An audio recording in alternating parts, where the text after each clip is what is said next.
Bienvenue à cette toute nouvelle édition de Pour votre information. J'espère que vous allez très, très bien et bonne fête des mamans au moment d'enregistrer donc cette émission. Bien entendu, on est à l'aube de la fête des mères et puis de toute façon, il faut célébrer, il faut leur donner de l'amour, que ce soit dans le bulle familiale ou à distance, à 2 mètres, tout au long de l'année. Et puis, nous, on va vous en donner de l'amour, entre autres, sur le plan de comment lâcher prise avec Peggy Bellan qui sera avec nous pour la chronique bien-être. Également, Mortal Kombat, ce film, cette série de films cultes des années 90 adaptés de jeux vidéo. Il y a un nouveau volet, on se penche là-dessus avec Nicolas Vincent Poirier, Isabelle Dominique Cros.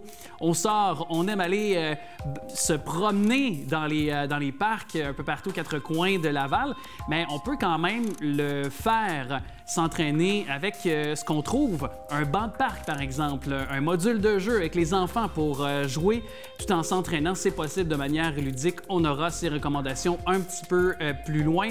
Et également, avec cette marche le 30 mai prochain, il y a annuellement donc cette façon d'amasser de l'argent pour la Société canadienne de la sclérose en plaques, dont on a une section à Laval ici.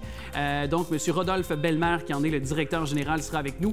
Et Stéphanie Charbonneau, qui est une Lavalloise qui donc doit vivre au quotidien avec la sclérose en plaques, viendra nous livrer un témoignage très touchant et très vibrant. Sur ce, je vous souhaite une très belle émission.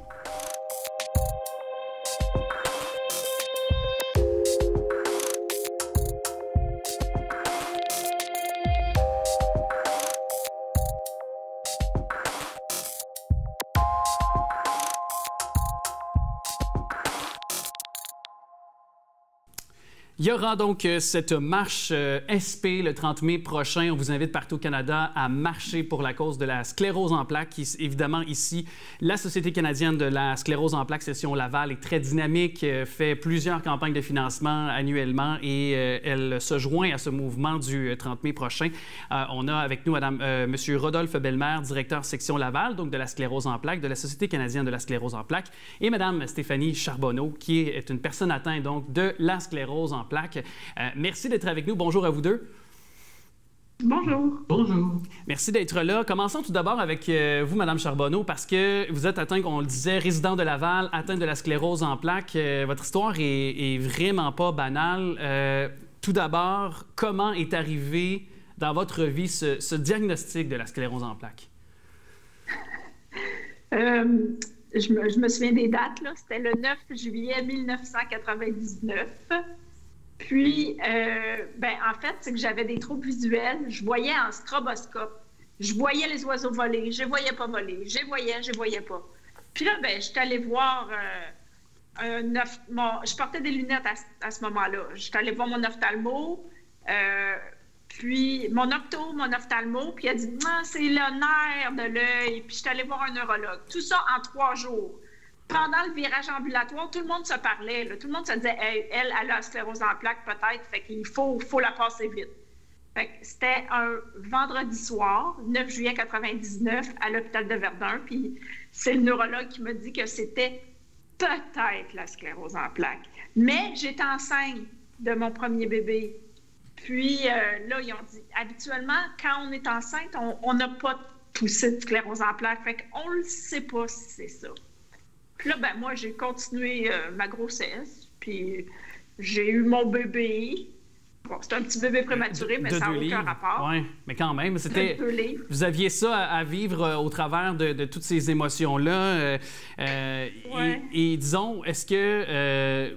là, au fur et à mesure que vous avez appris, vous avez suivi les étapes. Donc, lorsque vous avez reçu ce diagnostic-là précis et clair, est-ce que pour vous, ça a été comme la fin d'une vie? Est-ce que ça a été, au contraire, vous êtes regardé, c'est quoi les solutions? Quelles sont les solutions? Comment vous avez accueilli tout ça?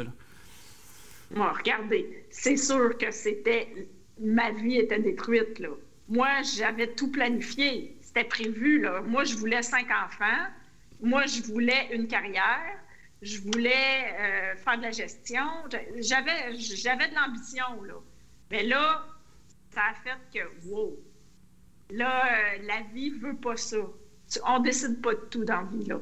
Là, il a fallu que je me réinvente. le terme, ben, je suis allée travailler pareil parce que, bon, l'entreprise pour laquelle je travaillais en 99, ils ont coupé mon poste. C'est-tu drôle? Ça, c'est quelque chose qui arrive souvent quand on a la sclérose en plaques. Notre poste se fait abolir. Et d'ailleurs, c'est important parce que vous êtes encore capable de participer à la collectivité. Vous êtes encore capable de travailler. Vous êtes encore capable de pouvoir contribuer à la société, là. C'est important. Vous êtes là pour le témoigner aussi, là. Oui, mais j'ai arrêté de travailler. J'ai quand même arrêté de travailler en 2004. Parce que j'ai continué de travailler après mon diagnostic. Parce que j'ai dit non, c'est pas ça qui va m'arrêter. Mais avec 2 enfants, 2 prématurés. Puis là, j'ai dit, bon, 5 enfants, on oublie ça. Puis ben là, il fallait s'occuper des bébés, des enfants. Puis moi, ben, je n'étais plus capable. Je faisais que dormir. Parce qu'un des symptômes de sclérose en plaques, c'est la fatigue. Mais je rattrapais mon sommeil. Je faisais des dodos l'après-midi, puis la fin de semaine, je dormais non-stop, là, 24 heures sur 24. Pendant que mon conjoint prenait le relais avec les enfants. Fait que non, en 2004, j'ai décidé d'arrêter de travailler. Donc, le mot résilience qu'on sort beaucoup dans les discussions ces derniers mois, de toutes sortes de façons, depuis le début de la pandémie, vous saviez c'était quoi, et ça fait longtemps que vous savez c'est quoi le mot résilience, là. Effectivement, oui. Ouais. On réapprend autre chose, mais je suis heureuse. C'est ça que je dis aux gens. Bon, non, je fais plus ce que j'étais supposée faire, mais je suis heureuse dans la vie, là. J'ai du fun. Puis j'ai du fun grâce à mon monde de sclérose en plaques. Moi, je pensais pas, là. Moi, c'était toute une gang d'handicapés, ce gang-là, là. Mais c'est du monde, hein? C'est des gens qui sont vraiment gentils. Puis, on vient d'entendre, évidemment, Stéphanie Charbonneau, Rodolphe Bellemare, bien sûr, qui était avec nous, directeur de la section Laval, Société canadienne de la sclérose en plaques. Et j'imagine que d'avoir eu son partage et son vécu, c'est des cas comme ça aussi que vous êtes dans le concret du quotidien, en contact avec des gens. Et j'imagine que vous êtes aussi contributeur de pouvoir les aider à améliorer leur qualité de vie par ce genre d'activité comme la marche du 30 mai prochain là, à la Société canadienne de la sclérose en plaques. Ben oui, Stéphanie, j'ai eu la chair de poule quand j'ai entendu ton témoignage parce que oui, des témoignages comme Stéphanie, de personnes résilientes, on en a beaucoup. La majorité des gens qui viennent nous voir à la section de Laval et dans les autres sections du Québec sont vraiment des personnes résilientes parce qu'il faut passer pour vivre avec cette maladie. Ils disent tous qu'ils l'acceptent. Ils ne vont pas l'accepter, ils vont vivre avec. C'est des personnes qui donnent finalement beaucoup de courage aussi aux autres au niveau du quotidien. Et oui, nos activités qu'on offre, qu'on a continué d'offrir pendant la pandémie, avec les activités virtuelles, les activités de bien-être qu'on continue d'offrir, aident aussi les personnes atteintes à continuer justement. C'est pas parce qu'ils ont une sclérose en plaques que leur vie s'arrête, hein. Je veux dire, il y en a qui continuent de travailler, d'autres qui s'arrêtent de travailler, d'autres qui sont à mi-temps. Stéphanie s'est impliquée beaucoup dans la section à travers le conseil d'administration ou des activités sociales ou à travers la marche de l'espoir également. Donc, non, c'est ça qu'on dit surtout aux gens. La vie ne s'arrête pas parce que vous avez la sclérose en plaques. Bien au contraire. Pour l'instant, évidemment, on n'a pas trouvé ce remède miracle, hein? Mais quand même, les fonds amassés lors de ce genre d'activité comme celle du 30 mai, de la marche, SP, ça contribue, j'imagine, à la recherche pour tenter de trouver des remèdes et des traitements, là.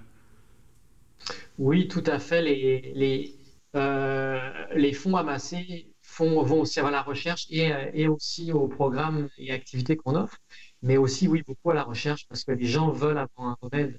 Et il n'y en a pas actuellement, mais la recherche, c'est vraiment développé. Et je pense que Stéphanie est le meilleur exemple. Quand elle a eu le diagnostic en 2000, l'offre qu'elle avait de médicaments par rapport à aujourd'hui, où elle n'a plus qu'à prendre une pilule ou 6 mois, je pense, Stéphanie, c'est ça, alors qu'avant, elle prend des injections. C'est pas une pilule, c'est une perfusion. Ça dure une journée à tous les 6 mois. Fait que c'est facile, là. Je me rends à la clinique spécifique, je me fais brancher, puis ça coule dans mes veines. Puis après, à 3 heures de l'après-midi, quelqu'un vient me chercher, un de mes enfants ou mon mari vient me chercher, parce que je ne suis pas capable de conduire mon retour. Puis il y a 10 ans, t'avais quoi? T'avais combien de médicaments? C'était des piqûres. C'était du Rebif. Quand j'ai commencé, c'était Rebif. Je me piquais 3 fois semaine. Ça. Mais Mais avec le rebif, à un moment donné, mon corps s'est habitué à avoir le rebif, puis il a dit « Ah, la sclérose en plaques était coquine. » Là. Elle dit « Ah, tu me donnes du rebif, mais moi, je suis capable de faire des poussées pareilles. » Puis là, ben, j'ai eu 3 poussées dans la même année. C'est là que le médecin, mon neurologue, m'a changé de médication, le Tysabri. Puis là, ben, le Tysabri, ça, c'était une perfusion à tous les mois. J'aimais beaucoup ça, ce médicament-là. C'était plus des piqûres. J'aimais ça. Puis, mais sauf que j'ai développé le virus JC. Je me souviens plus c'est quoi le vrai nom, là. Jacobs machin, là, mais c'était le virus JC. Puis, quand on a ce virus-là, puis la sclérose en plaques, puis on prend le Tysabri, mais on peut faire des anévrismes au cerveau et on peut en mourir. Là, ils ont dit « Wow, on change de médicament. » Et à ce moment-là, je suis allée avec Ocrevus une fois tous les 6 mois. Donc, c'est merveilleux. On voit l'évolution grâce... Je marche encore. Alors, après 22 ans. C'est ça, avec une canne, je crois, avec l'aide d'une canne, vous avez encore quand même la possibilité de marcher. C'est quand même... La canne, c'est au besoin. Au besoin, OK, au besoin seulement. Pas toujours besoin. Au besoin seulement. Quand je suis très fatiguée.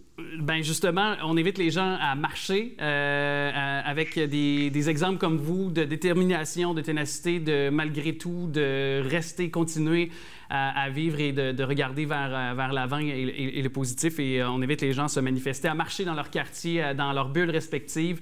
Le 30 mai prochain, la marche SP, tous les liens sont au bas de l'écran au moment de se parler. Monsieur Rodolphe Bellemare, directeur section Laval de la Société canadienne de la sclérose en plaques, section bien sûr donc Laval.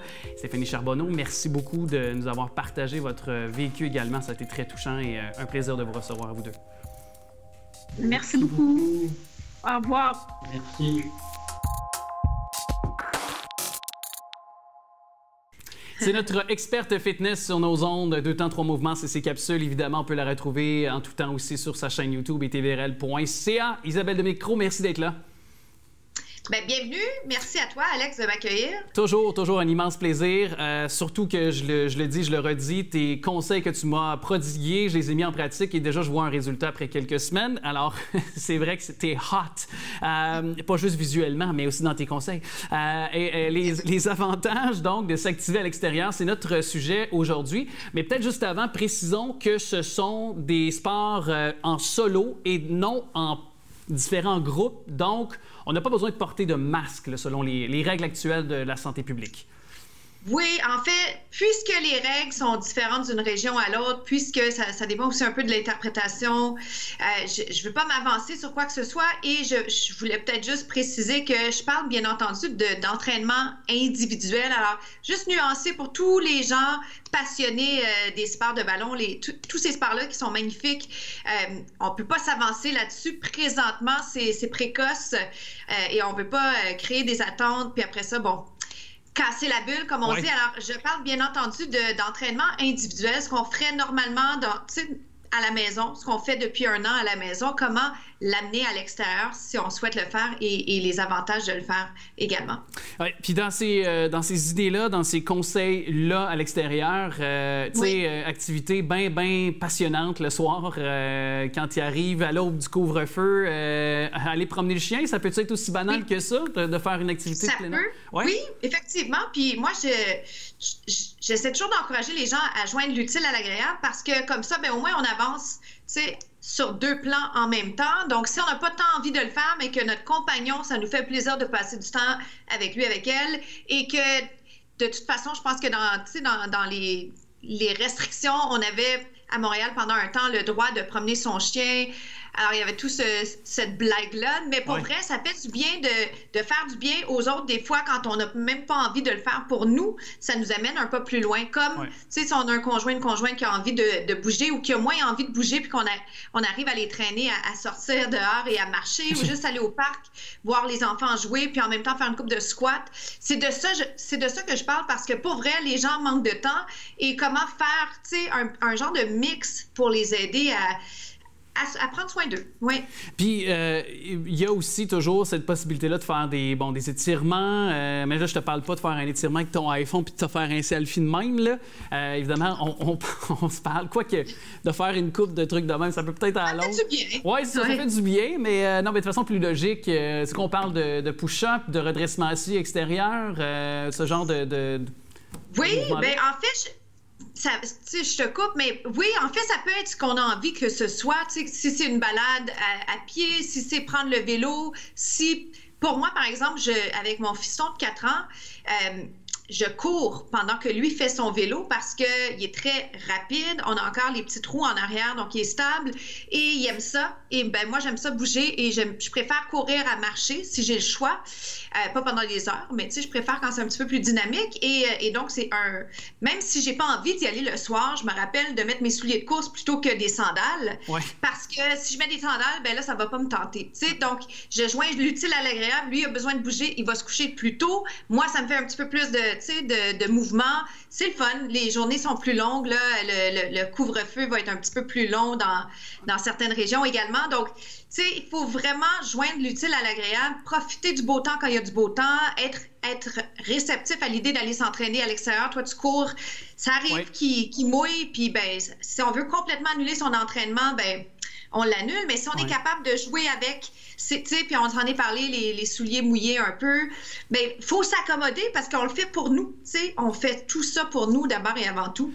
Puis, aussi, parce qu'il y en a, ça me fait un peu sourire parce que parfois, il y en a qui attachent une sorte de ceinture, je ne me rappelle pas du nom, mais comme une sorte de laisse autour de leur taille. Puis là, c'est le chien quasiment qui tire après le gars pour aller courir. Oui, c'est vrai qu'on voit ça. Oui, c'est ça. Puis c'est quasiment en plus le chien qui tire que toi qui court pour aller. Ou des fois, certaines femmes ou hommes, peu importe, on pousse la poussette, là, tu sais, puis on court. Mais c'est quand même ce genre d'éléments du quotidien qu'on peut se donner comme... Oui, ce genre d'éléments-là. Oui, la poussette, par exemple, ça, c'est un bel exemple aussi. Moi, j'ai jamais été fanatique de la poussette, mais une bonne poussette, j'en avais une qui était quand même la bonne hauteur. Et c'est vrai qu'on pouvait faire des mouvements, des lunges. On peut faire, tu sais, un jogging avec une belle posture parce que tu sais, le truc était assez haut. Ouais. Alors ça, c'est un excellent exemple de joindre l'utile à l'agréable. Comment? Échappe pas à poussette rendu là, par exemple? Faut pas échapper le bébé. Non, mais même au parc, ce que je vois de plus en plus, pas des tonnes, par exemple, mais une ou deux mamans qui, pendant que les enfants jouent, il y en a une qui fait du yoga sporadiquement, puis il y en a une autre qui fait vraiment, tu sais, ce qu'on pense qu'on devrait pas faire parce qu'on a peur que les gens nous regardent. Elle fait des squats, puis des jumping jacks, puis des genres de patins côté-côté. Puis ça marche parce que pendant que les enfants bougent, ben nous, les parents, les gens qui gardent les enfants, ben souvent, on est statique.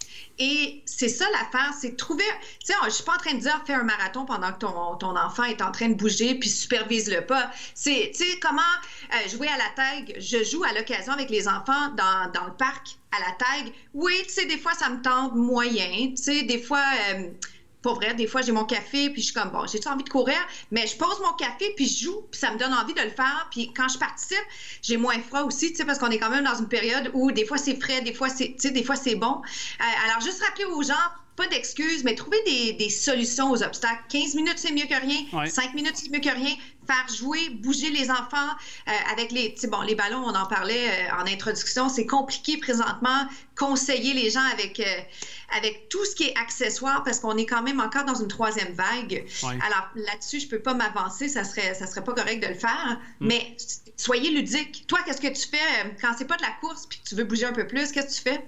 C'est une très bonne question. Ben, moi, je mets mes patins roue alignés.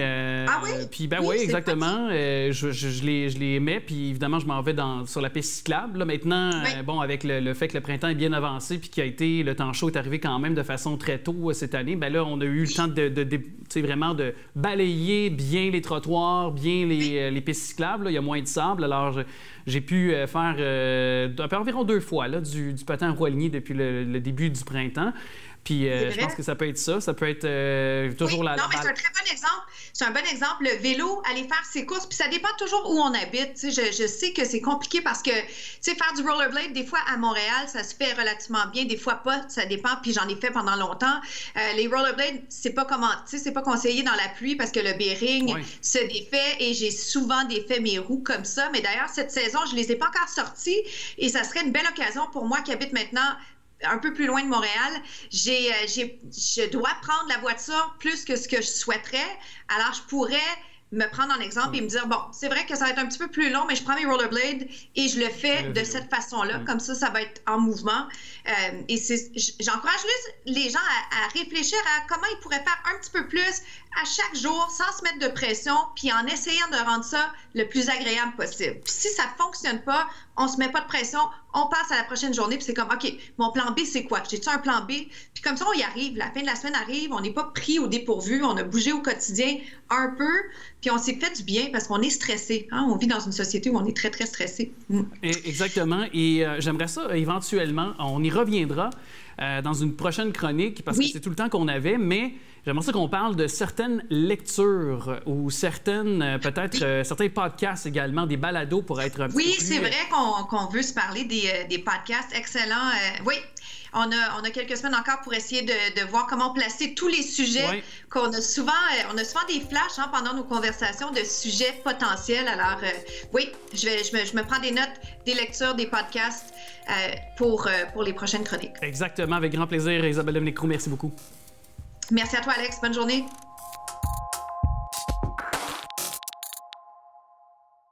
Au moment d'enregistrer ce segment, on est à quelques jours de la fête des mères. Donc, c'est la fête des mères ou c'était la fête des mères. Bref, quelques sélections qui, aussi avec la fête des patriotes long congé, qui y seront très bien concernés pour ces rendez-vous familiaux dans nos bulles respectives. Elle est d'ailleurs sommelière pour Select Vin Advini. Vicky Volkakis, ma préférée. Salut! Salut! Merci d'être là. Ça fait plaisir. Tu nous proposes, et on va tout de suite attaquer, suggestion, vino avec la fête des mamans, pourquoi pas. Donc, cette magnifique bouteille, le rosé, soit le Pive Brut Rose. Tout à fait. Alors, Pive Brut Rosé. On a eu la chance, il y a 2 ans ou 3, si je ne me trompe pas, j'avais amené Brigitte Jean-Jean des Vignobles Jean-Jean, duquel appartient cette magnifique cuvée. Donc, je me suis dit, hey, on va faire un petit clin d'œil à Brigitte, puis en même temps, bien, on va apporter le nouvel arrivage qui vient tout juste d'arriver à la SAQ, donc le Pive Brut Rosé. Qu'est-ce qu'il a de différent avec les autres cuvées qu'on connaît du Pive? En fait, c'est qu'il est format en bulle, tandis que les autres, c'est des vins tranquilles, donc pas de bulles, pas mousseux. Et ici, on est sur les mêmes cépages, Grenache gris, Grenache noir et Syrah. Donc, je vous dirais que c'est parfait pour l'apéro, les entrées, les plats principaux, le dessert et même, pourquoi pas, le brunch? Ben oui, ben justement, mais est-ce que parce qu'il a des bulles, son goût est légèrement différent en bouche ou ça n'a pas vraiment d'impact? Bien sûr que, tu sais, lorsqu'on goûte quelque chose de vin, mettons quelque chose qui est plate, donc qui n'a pas de bulles versus quelque chose qui a des bulles, ça l'amène un petit goût différent. Mais par contre, on est sur les mêmes cépages, donc c'est fruité, c'est floral à la fois, très agréable. Vraiment, c'est très charmeur comme vin. Puis en plus de ça, vous avez vu le bel habillage. La bouteille. Et le bel habillage nous rappelle ici les sables de Camargue. Donc ici, on a nos fameux flamants roses. Là-bas, évidemment, la végétation, elle est magnifique. Les fleurs et tout, c'est... Voilà, fait qu'un petit clin d'œil. Et est-ce que c'est moi, mais de plus en plus de tout type de vin, c'est-à-dire blanc plutôt, plutôt rouge. Et il me semble que les bouteilles, de plus en plus, c'est comme pour les microbrasseries, on y met une attention particulière chez nos... Bien, tout à fait. Il y a des maisons qui restent très classiques, puis il y a d'autres maisons qui innovent et qui vont avec leur... passion du moment, leur envie du moment. Et puis moi, je trouve que c'est magnifique ici. Cette bouteille, vraiment, déjà, elle a un beau tape à l'œil. On peut pas passer à côté. Là. Puis tu nous invites aussi à visiter la Loire, le centre Loire, parce qu'il y a un blanc qui nous intéresse, soit le vin blanc Joseph Mello Sancerre. Oui, c'est ça, c'est l'appellation Sancerre. Ils sont situés aussi à Sancerre. La Châtellenie 2019. Alors, ici, bon, la Loire est reconnue pour ses châteaux aussi, mais il fait des très, très beaux vins, dont ici un très beau Sauvignon blanc sous l'appellation Sancerre, Joseph Mello, maison familiale de plus de 500 ans. Et au tout début, il y avait César Mello qui travaillait pour le roi Louis XIV. Oui. Ça, c'était bien un roi, si c'est bien, oui, c'est bien le roi Soleil qu'on a. Bon, alors, il était conseiller à sa table pour les vins. Et puis, depuis ce temps-là, bien, il a réussi à faire sa renommée. Et puis, maintenant, ça fait 500 ans que de famille en famille Mélo, toujours. On continue à innover et faire de très, très belles cuvées. Et la particularité de cet endroit de la France, est-ce que côté climat, ça vient donner peut-être une personnalité différente au vin? En fait, le terroir ici, vous voyez, c'est écrit silex. Voilà. Donc, le sol de silex nous amène vraiment un côté très minéral au vin. Bon, Sancerre Sauvignon blanc, c'est ça. Donc, très minéral, mais aussi côté agrumes, fruits de la passion. C'est vraiment de toute beauté. Et je vous dirais que l'accord parfait serait un fromage de chèvre. Okay. Et là-bas, le fromage de chèvre qui est propre à cette région, c'est le crottin de Chavignol. Voilà, okay. Crottin de Chavignol. Et c'est parfait pour aller avec ce type de vin. Ici, vous pouvez aller chez votre bon fromager puis lui dire, avez-vous un fromage de chèvre de type de crottin de Chavignol? Ça serait parfait pour aller avec ça. Et on parle toujours pour les 2 premiers vins, que ce soit le rosé et celui-là, à la SAQ, quoi, une quinzaine de dollars? En fait, les 3 vins que je vous ai amenés aujourd'hui sont dans la braquette des une vingtaine de dollars. Là. Okay. Ils jouent dans les 20 dollars. Okay. C'est vingtaine, OK? Je ne peux pas dire de chiffre exact, non, mais vous allez... Amenez-vous un 30 là, vous allez être correct pour, peu importe, vous acheter une de ces cuvées. De toute façon, c'est pour célébrer la fête des mères à distance. Faut lever un bon cru pour la santé de maman, évidemment. Et là, en tout dernier lieu, il y a ce vin rouge Château Lescar, donc la cuvée Julien Bordeaux Supérieur 2019. Tout à fait. Alors ici, j'ai eu la chance de parler avec le vigneron propriétaire, M. Gérard Laurent. Ça fait 25 ans qu'il a acheté Château Lescar. Et puis, pourquoi c'est nommé cuvée Julien? Ouais. Bien, en fait, c'est en l'honneur de son petit-fils qui est né en 1998. Et aussi, bien, en 1998, c'était les premières bouteilles qu'il a vendues à la SAQ. OK. Donc, voilà, ça fait déjà 21 ans qu'ils travaillent avec la SAQ et ça fait 12 ans qu'ils sont certifiés biodynamie, en biodynamie, OK? C'est rare, il n'y en a pas tant que ça dans la région de Bordeaux. Qu'est-ce que ça implique? Alors, biodynamie, on travaille avec le calendrier lunaire. On travaille avec aucun insecticide, aucun pesticide. Il me parlait que ils utilisaient, par exemple, des potions de tisane qui donnaient... Attendez, je ne vais pas vous dire de bêtises.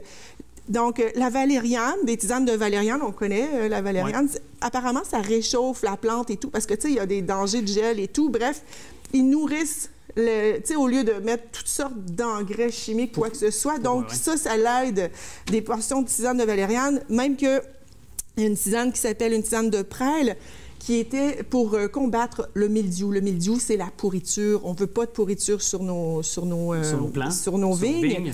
Et puis, donc, c'est ça, ça fait 12 ans qu'ils travaillent en biodynamie. C'est vraiment super bien fait. De plus en plus, les gens, ils veulent boire bien et mieux. Et voilà. Impact sur c'est-à-dire sur le produit, sur le vin, d'y aller de cette façon-là pour cultiver le vin. Est-ce qu'on y détecte une différence dans ce rouge, par exemple? En fait, c'est vraiment un art d'être vigneron. Oui, et ici, on a un très bel assemblage de Cabernet Sauvignon, Cabernet Franc, Merlot. J'aurais dû dire Merlot en premier, pardon. Merlot, Cabernet Franc, Cabernet Sauvignon, Petit Verdot et Malbec. Je vous dirais que ça donne des très beaux vins qui sont... Oubliez les gros vins qui étaient super boisés avant, à l'époque. Oui, non, ici, pas du tout. Tu sais, ici, ça l'a fait de la cuve de béton. Et puis, ça donne des vins qui sont fruités, une touche d'épices. Le Malbec apporte surtout le petit côté épice. C'est très élégant et c'est moyennement corsé. Puis les tanins sont présents, mais sont agréables, sont pas trop dérangeants. Donc, pièce de viande rouge. Tout à fait. Ben, par exemple, pourquoi pas une côtelette d'agneau, un steak, peut-être la pièce New York avec des petits champignons sautés. Je pense que ça pourrait être le fun. Avec intérêt qu'on a toutes ces suggestions-là à la SAQ. Puis peut-être, de temps à autre, est-ce qu'on peut, je ne veux pas prendre au piège, mais est-ce qu'on peut se rendre sur vos plateformes aussi d'Advini ou en fait, je vous dirais plus que d'aller directement sur les plateformes de chacune des maisons. D'ailleurs, ce que j'ai oublié de vous dire, c'est que ici, à la tête de ces 2 premières maisons, ce sont des femmes. OK. Donc, Brigitte Jean-Jean et son équipe. Et ici, c'est Catherine Corbeau-Mello qui est à la tête avec ses équipes pour faire de très, très belles cuvées. Ici, c'est Gérard Laurent, mais c'est le fun d'avoir des femmes à aussi la tête. Qui s'impliquent de plus en plus. C'est ça. Puis vous allez là et vous allez voir l'histoire, la philosophie, vous allez voir les cuvées qu'ils peuvent vous offrir. Évidemment, les cuvées ne sont pas tous présentes au Québec, mais quand même, si jamais un jour la vie reprend, on ira les visiter. Aussi, avec grand plaisir. Merci d'être venue nous en parler, Vicky Volkakis. Ça fait plaisir.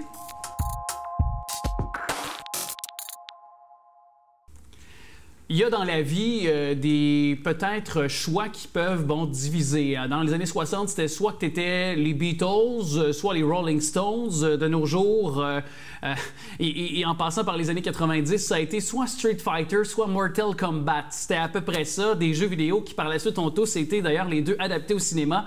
Et il y a un nouveau chapitre à Mortal Kombat en 2021. Nicolas Vincent-Poirier qui est là pour nous en parler. Salut. Salut Alex. C'est vrai, hein, on était plongé dans les années 90, les petits gars, les petits bums qu'on était. on fallait qu'on joue à des jeux vidéo, Super Nintendo par exemple, et c'était soit Street Fighter, Mortal Kombat. T'étais de quel clan, toi? Street Fighter. Ah, moi, c'est carrément. Mais je pense que, par contre, les films de Mortal Kombat ont été meilleurs au cinéma que quand on a adapté le Street Fighter au Cinoche. On pourra s'en reparler, mais... Oui.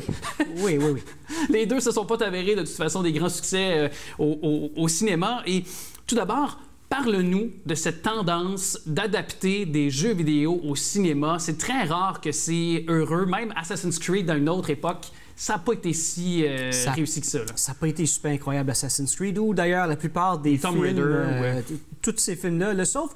J'ai bien aimé Mortal Kombat, le film en 95. Ça, je pense que c'est dû à la nostalgie. Ouais. Mais si on regarde, pourquoi est-ce qu'un roman s'adapte bien au cinéma, comme Lord of the Rings, les bandes dessinées... Harry Potter. C'est ça. Et les bandes dessinées aussi, c'est qu'on prend un roman qui a 200-300 pages. Tous ceux qui lisent le roman avant d'aller voir le film, on voit qu'il y a beaucoup d'histoires qui est coupée. Pourquoi? Parce que, au cinéma, c'est pas la même façon de raconter qu'un roman. Et la même chose s'applique dans la bande dessinée aussi.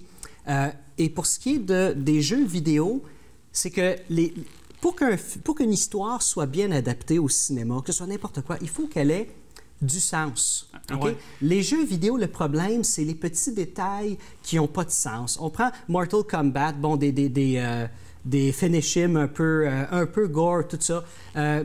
Oui, le gore a de la place dans un film, mais de montrer que ça, c'est un finish-him parce que, pour donner un petit clin d'œil aux fans, ça n'a aucun lien avec l'histoire. On prend... Et je t'interromps 30 secondes parce que aussi, c'est que les structures narratives également, je ne vais pas tomber trop dans le technique pour les gens qui nous écoutent, mais les structures narratives sont très minces. Donc, c'est déjà qu'à la base d'un roman, on a beaucoup de substance pour l'adapter au cinéma, mais là, il n'y a presque rien pour construire un scénario aussi. Exactement. Et l'autre chose aussi, on prend, admettons, Street Fighter en 95. Ça, c'est un problème que le réalisateur a rencontré, c'est qu'au début, c'était environ 5-6 personnages qui devaient être dans le film. Et là, Capcom, la compagnie de jeux vidéo, de Street Fighter, eux autres, ils en voulaient plus tout le temps. Donc, dans n'importe quel film, peu importe ce que c'est, s'il y a trop de personnages, on ne suit plus. Ouais. Parce que dans la structure narrative, au début, il faut comprendre c'est quoi les personnages, dans quel univers on se trouve, c'est quoi le but de tout ce beau monde-là ensemble. Ouais. Donc, un film avec 12 personnages, mettons comme Street Fighter ou Mortal Kombat avec je ne sais pas combien de personnages, à un moment donné, ça devient trop et narrativement, on risque d'aller n'importe où. De se perdre. Et c'est encore peut-être un peu banal comme point, mais c'est aussi de dire qui sont les bons et les méchants dans les personnages et sous quels angles aussi on va montrer leur bon côté, leur mauvais côté. Est-ce qu'on a un héros central?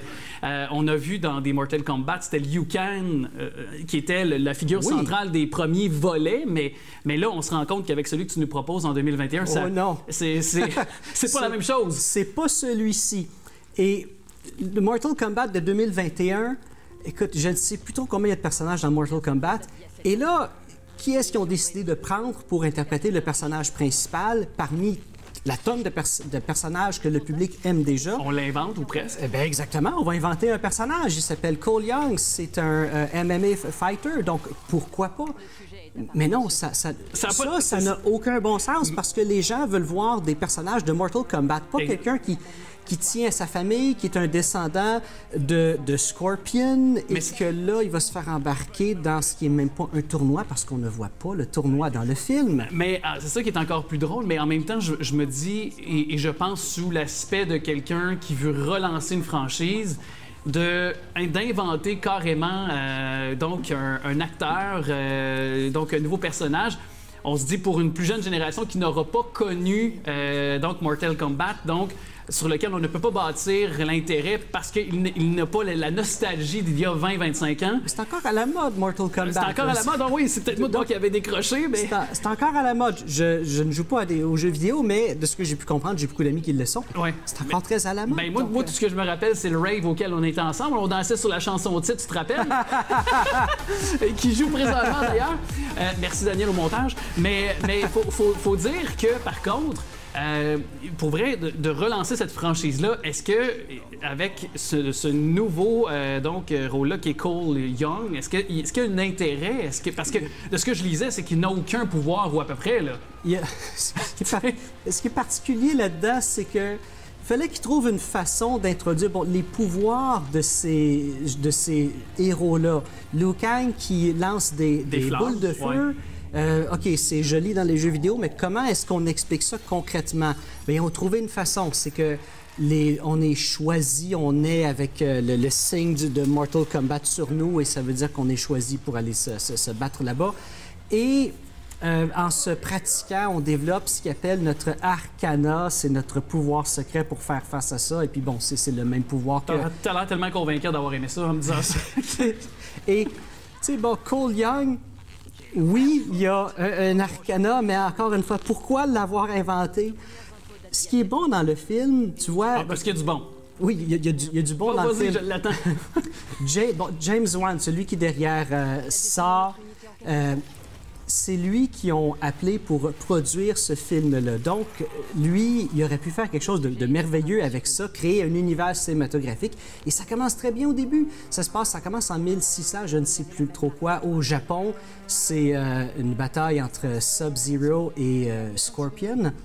Et ça, une histoire juste sur ces deux personnages-là, la rivalité de ces deux personnages-là, on le sait qu'elle est là, mais pourquoi?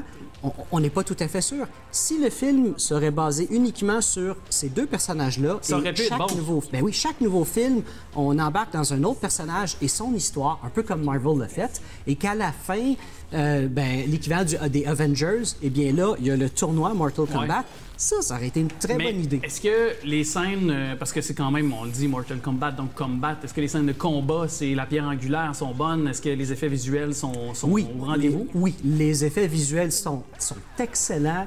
Les combats, oui, ils sont bien, mais le film dure 1h40, 1h50. Il y a peut-être, je sais pas, un gros 10 minutes de combat dans tout le film. Le reste, c'est ce qu'on appelle de l'exposition. Puis c'est quoi de l'exposition? C'est « Oh, tu as la marque, tu as été l'élu. On t'explique des choses, tu as été l'élu. » Puis là, on te parle de ce tournoi-là qu'on ne voit jamais dans le film. Et tu sais, pourquoi? Il y avait, depuis 97... tentait de faire un autre film, et dans tout ce temps-là, ils ont juste fait ça, finalement. Ils auraient pu, effectivement, se tourner puis idéaliser une autre histoire. Est-ce que tu crois que, par contre, ce film-là met la table pour une suite, pour là y avoir un fameux tournoi et avec la formule qu'on connaît, là? Oui, c'est sûr, mais encore une fois, je pense que s'il y a un univers cinématographique avec Mortal Kombat, ça va ressembler un petit peu à ce que l'univers de DC au cinéma était un petit peu au début. C'est que la fondation n'est pas solide, là. Pourquoi? On prend Marvel, encore une fois. Iron Man, personne connaissait, ou très peu de gens connaissaient Iron Man, sauf les fans avant la version de 2008. Et Marvel n'a pas décidé de juste faire plein de petits clins d'œil aux fans en montrant une tonne de choses qui n'ont aucun sens dans une histoire, juste pour « Ah, regarde, on sait que t'aimes ça, puis t'es notre fan, puis garde un clin d'œil. » Et pourtant, le budget est au rendez-vous, j'imagine, pour faire ce film-là? Une cinquantaine de millions de dollars. Même, 50 millions, plus. Oui, le budget était au rendez-vous. C'est juste que, comme toutes les adaptations de jeux vidéo au cinéma, on fait 1 million de clins d'œil aux fans, mais quand tu mets ces clins d'œil-là dans une histoire, ça se tient pas. Et c'est ça le problème. Il faut y aller, je pense, beaucoup plus lentement. Mais Sub-Zero, Scorpion... Pas de problème. Ces deux personnages-là, très bien réussis. Arrière, low punch, finish in. Comme je faisais avec mon Super Nintendo pour faire une passe à la fin quand j'avais battu mon adversaire. Merci à toi, Nicolas Masson. Merci, Alex. Le Mortal Kombat. Ce sont eux vos champions? Moi, c'est Sonia. Lui, c'est Keno. Liu Kang. Appelle-moi Jax. Kung Lao. Lord Raiden. Le sort du monde est entre nos mains. Qu'importe le nombre de victimes dans nos rangs, nous ne plierons pas. Tuez-les.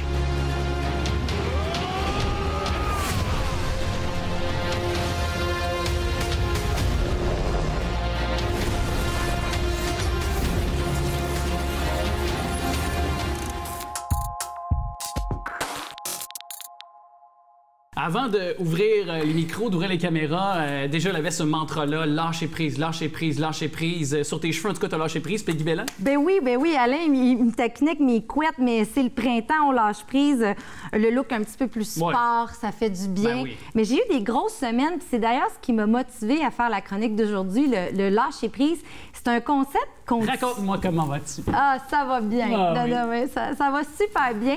Ça va bien à la maison, mais on est en pandémie, c'est difficile, je m'adresse à vous, on vit tous des épreuves et surtout depuis la dernière année. Puis le lâcher-prise, c'est un concept. Souvent, on pense qu'en lâchant prise, on abandonne tout puis on oublie tout, mais c'est pas ça du tout. Le lâcher-prise, c'est vraiment un état d'esprit moral où on se dit... C'est une zone dans laquelle il faut aussi se trouver, mais elle est différente pour chaque personne aussi, cette zone-là de lâcher-prise. Oui, c'est ça. Puis dans mon cas, personnellement, je sais pas, dans le tien, Alex, tu pourras répondre, moi, ça m'en prend beaucoup pour lâcher prise. Surtout quand on veut plaire aux gens, on dit oui à quelqu'un, c'est non à une autre personne. C'est vraiment difficile. Puis en pandémie, on a des choix à faire aussi. Est-ce que je vais décider d'envoyer, par exemple, mes enfants au camp de jour? Est-ce que je vais les garder à la maison pour économiser de l'argent?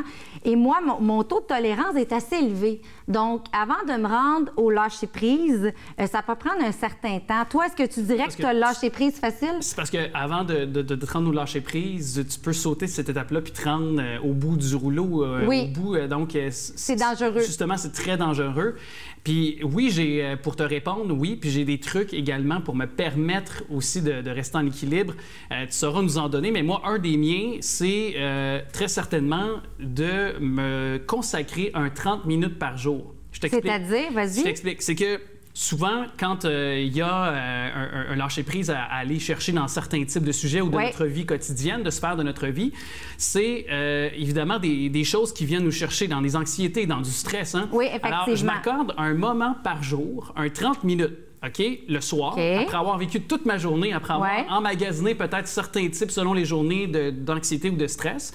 Et dans ce 30 minutes-là, je me donne le droit de vivre à fond mon stress, là, à fond mon anxiété. Là, je pense à tout ça.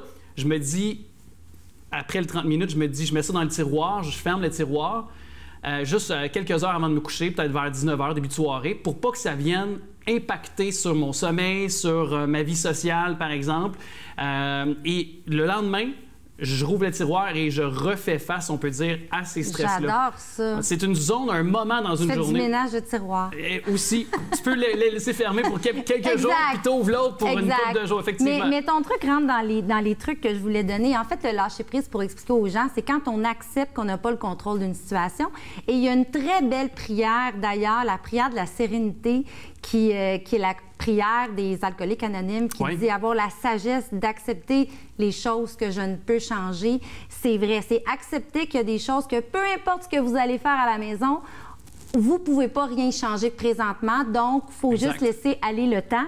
Et là-dedans, il y a entre autres, dans les trucs que j'aime beaucoup, c'est oser être sensible, donc accueillir son émotion. Je trouve ça excellent ce que tu fais d'ailleurs dans ton 30 minutes. Moi, je le fais en voiture. Je me suis rendu compte qu'en roulant en voiture, en chantant, je deviens Céline Dion.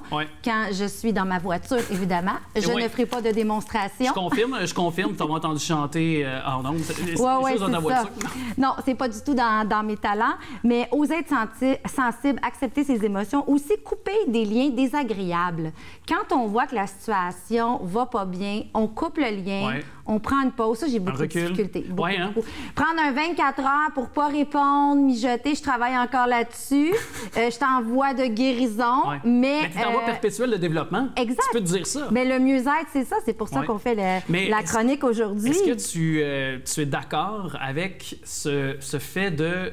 Si tu n'as pas mentionné tes besoins, par exemple, dans une situation conflictuelle, si tu n'as pas mentionné tes besoins, tu ne pourras peut-être pas lâcher prise parce que tu auras des regrets de ne pas avoir mentionné ce que tu avais, par exemple, sur le cœur ou dans ton esprit. Oui, exact. Ce que tu veux dire, c'est qu'il faut être clair dans nos besoins de départ et nos attentes. Exact. Mais de les exprimer, parce qu'évidemment, dans nos relations qui viennent, mettons, en conflit, si on développe justement une anxiété ou un stress par rapport à ce conflit-là avec une personne, ça peut être avec l'être aimé, avec nos enfants, avec...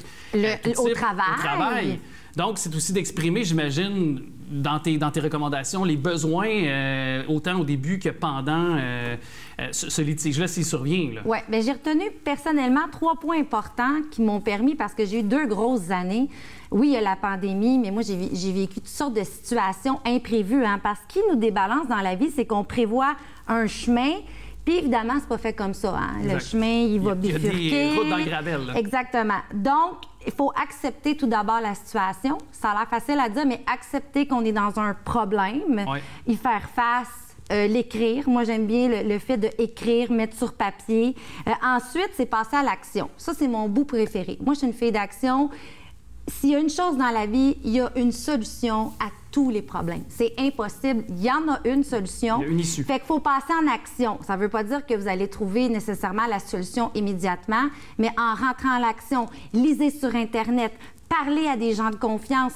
Vous allez finir par avoir une illumination. Chercher de l'aide aussi. Chercher de l'aide, auprès d'un psychologue, d'un spécialiste oui, si vos en santé mentale, par exemple. Ils occasionnent des troubles, ben oui, c'est super bon. On va chercher de l'aide de psychologue, de l'aide externe. Et évidemment, croire. Ça, c'est le bout peut-être que les gens vont trouver que je suis un petit peu ésotérique ou spirituel. Mais moi, je crois qu'il faut avoir la foi que chaque chose qui nous arrive nous permet de grandir et nous permet de comprendre quelque chose que l'on doit comprendre. Fait qu'en ayant cette croyance-là, que ce qui nous arrive va nous permettre d'être meilleurs, je crois que ça nous aide à lâcher prise et à passer au travers. La résilience, carrément. Oui, c'est très proche, hein? Lâcher prise, résilience, je pense que ça va ensemble. Puis j'ai une petite citation, tu sais comment j'aime ça. Mais souvent, elles sont très significatives et elles englobent bien ce que tu viens de nous parler quand on termine avec là, elle va bien résumer. Puis en plus, elle a un lien avec l'eau, parce que j'adore la mer et la Gaspésie. Qui ose traverser les grands fleuves ne craint pas les petites rivières. Très intéressant. C'est un proverbe chinois. Donc, si vous avez à traverser de gros problèmes, dites-vous que la prochaine fois qu'il va y avoir un petit problème, ça va être en criant ciseaux, ça va être terminé. Exact. Bien, Peggy, merci d'être venue nous en parler. Puis, véritablement, je te souhaite que capillairement, ça aille bien pour toi, ta valeur. Ça devrait bien aller. Ça devrait bien aller, Alex. merci. Salut, à bientôt. Merci. À bientôt.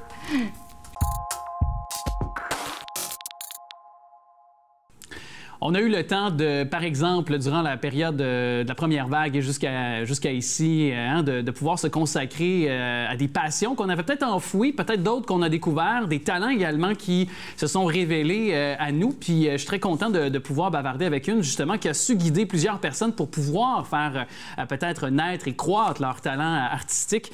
Marie-Josée Bergeron qui est avec nous. Bonjour, merci d'être là. Bonjour, ça me fait plaisir. Merci à vous. Merci.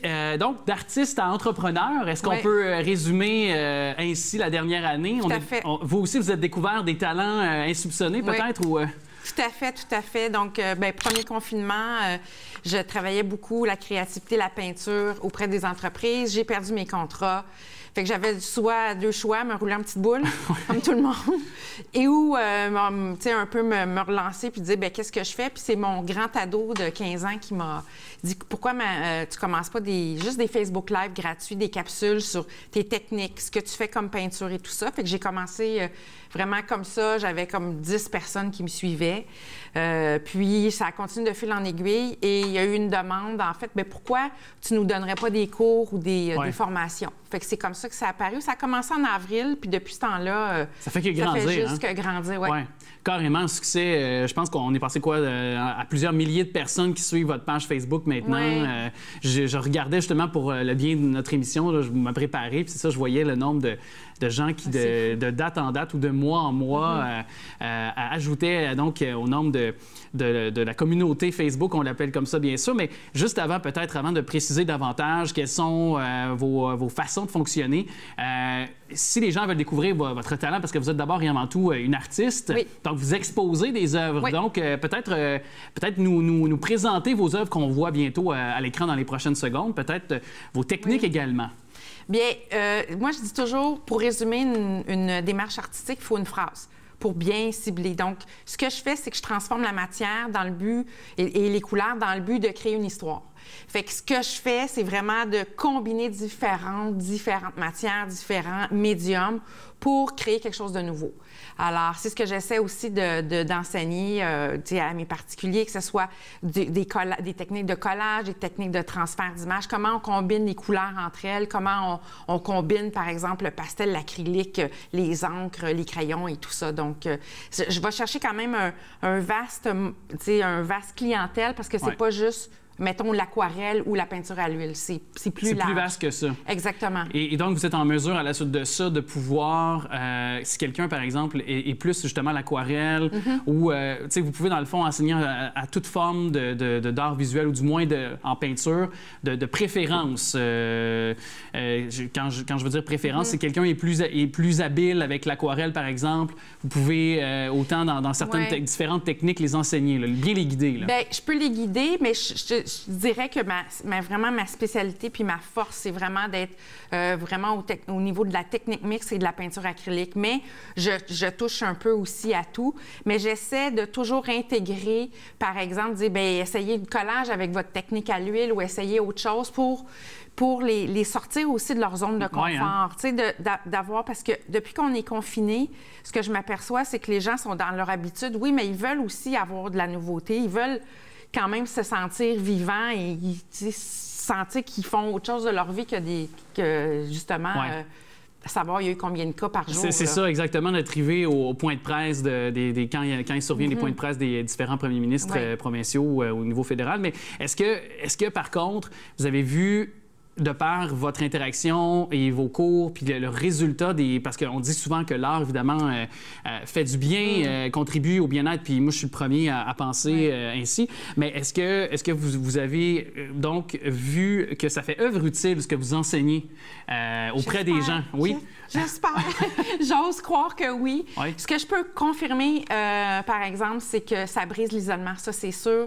Puis, moi, ma clientèle cible est vraiment les personnes retraitées. Donc, puis c'est 99,9 % de femmes. Puis je me rends compte que souvent, c'est des veuves, c'est des personnes qui vivent seules. Puis pour ces femmes-là, mais c'est comme un rendez-vous qu'on se donne hebdomadaire, dire OK, bien là, c'est mon Facebook Live. Puis par la suite, dire bien, je vais m'inscrire à ta formation Zoom, je vais m'inscrire à ta formation en ligne. Puis je me rends compte j'ai vraiment beaucoup de témoignages sur comment ça leur fait du bien. Fait ça crée des rencontres aussi. Parce que ça crée des rencontres avec peut-être plusieurs femmes, donc entre elles fraternisent et par la suite peuvent continuer à se suivre sur Facebook, s'encourager dans leurs différents tableaux. Donc ça crée un grand cercle. Mais on lance quand même le message aux hommes parce que on peut avoir des hommes qui peuvent avoir un regard artistique intéressant puis qui pourraient peut-être se joindre au groupe. Moi, je ne demande que ça et des ados aussi. Tu sais, là, les semaines de relâche s'en viennent. Je suis en train de préparer une belle formation juste pour les ados un peu plus 15 ans, 16 ans, qui veulent toucher à l'art et qui ne savent pas vraiment comment ou qui ont envie de faire d'autres choses. Donc, c'est c'est pour tout le monde, l'art. Hein? Et pour vous, en tant qu'artiste, ça vous nourrit, j'ai l'impression, d'aller à la rencontre de ces gens-là. Est-ce que ça vous a nourri dans vos œuvres que vous avez réalisées depuis ce temps-là et que dans vos cours? Est-ce que ça a eu aussi un impact? Ça a un impact sur les gens, mais est-ce que ça a un impact sur l'artiste? C'est vraiment une bonne question. Puis c'est drôle que vous posez cette question-là parce que j'y ai réfléchi dernièrement, pendant Noël et tout ça. Puis je me suis aperçue que si je faisais pas ça, probablement que je serais... en détresse mentale aussi, en ce moment. Oui, parce que j'ai besoin des... Tu sais, je suis une artiste visuelle. Souvent, comme artiste, on est toute seule dans notre studio, dans notre atelier, on crée tout ça. Mais moi, ça fait longtemps que j'enseigne avant même la pandémie. Et si j'avais pas eu ça, le contact avec les autres... L'humain, hein? Bien, c'est essentiel parce que ces femmes-là, je dis les femmes, mais cette clientèle-là m'apporte sinon plus que je peux leur donner parce qu'elles ont du bagage aussi, une histoire. C'est vraiment... Moi, tu sais, à tous les jours, je me pince. C'est ça. Oui. Et puis, en même temps, c'est ça, donc ça se nourrit l'un et l'autre. C'est-à-dire, il y a une énergie qui peut se transmettre autant, même avec l'écran, on est rendu habitué maintenant. Donc, il y a une certaine chaleur quand même qui peut y avoir, une proximité, on va le dire comme ça, parce qu'au moins, on échange ensemble. Puis, il ne reste plus beaucoup de temps. Fait que je veux quand même qu'on prenne un moment de cet entretien pour qu'on puisse préciser aux gens qui aimeraient se joindre aux différents groupes ou aux groupes que vous... que vous enseignez, là, c'est possible toujours de le faire. Puis même si on a commencé, par exemple, une formation, que vous avez commencé la formation, on peut s'y joindre de semaine en semaine. Il n'y a pas de point de départ. En fait, les formations, c'est des formations en ligne. J'en ai plus de 15 sur mon site Internet. La meilleure façon, c'est d'aller sur mon site Internet, ateliermjb.com. Et tous les renseignements sont là. Puis les formations, ce sont des formations préenregistrées. Donc, c'est accessible à vie pour les personnes qui vont s'inscrire. Et en parallèle à ça, j'ai des ateliers vraiment ateliers virtuels que j'appelle Zoom, qui c'est une fois par semaine, là, les gens doivent s'inscrire. Puis des fois, j'ai des blocs de 2 jours ou des 2 avant-midi. Donc, il y a différentes formules les façons de pour pallier à tout le monde. Puis on a un groupe Facebook dans lequel, on peut justement, comme vous dites, on peut échanger. Exact. Oui. Puis je veux quand même qu'on prenne le temps, parce qu'il nous reste moins d'1 minute, mais là, vous êtes déjà aux États-Unis, exposé, je crois, dans une galerie en Arizona déjà. Mais là, il y a une autre galerie qui accepte vos tableaux, qui va vraiment exposer vos tableaux. Là. Oui, la galerie s'appelle Gallery Zaco à Santa Fe, en Californie. Donc, je suis très, très, très heureuse. Ils avaient pris des toiles en concession l'année passée. Je les ai vendues avant Noël, puis là, ils m'ont demandé d'avoir en permanence quelques œuvres. Fait que je suis très, très, très... Je suis contente. Bien, c'est quand même à l'international, puis on souhaite que, pourquoi pas, aussi ces beaux ateliers-là puissent se transmettre aussi, se propager en anglais. Pourquoi pas? On vise, je pense, le marché, puis ça peut bien s'exporter de notre clavier. Il n'y a pas de frontières. C'est ça, il n'y a pas de frontières. On peut les abattre assez rapidement. Bien, merci beaucoup, Marie-Josée Bergeron. Merci d'être venue nous parler. Ça a été très agréable. Merci beaucoup.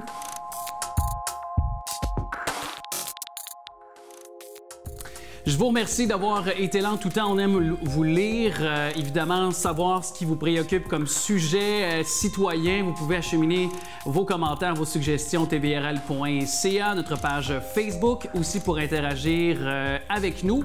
Merci à Manon, donc rechercheuse de l'émission, Daniel et Daniel, les caméramans, et aussi Alain à la réalisation.